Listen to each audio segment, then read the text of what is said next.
Hello guys, dito ako ngayon sa taniman ng pagulong sa Bicol, palang sa Ilocano. Yan oh, ang dami. Ang sarap ito guys. Idinengdeng o kaya pakbet. Dito sa Bicol ay inaano nila ito, ginagatahan. Hinahaluan nila ng sitaw. Ang dami guys, doon pa. Kaya lang ayaw ko pumunta doon. Ang ganda, di ba?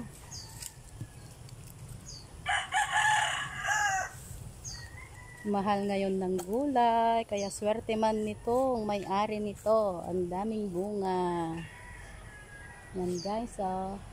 Katamtaman na ang laki. Pwede nang i-harvest. Tama na.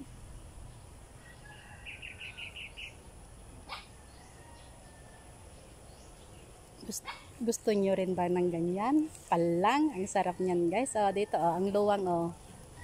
Yan. Hanggang doon.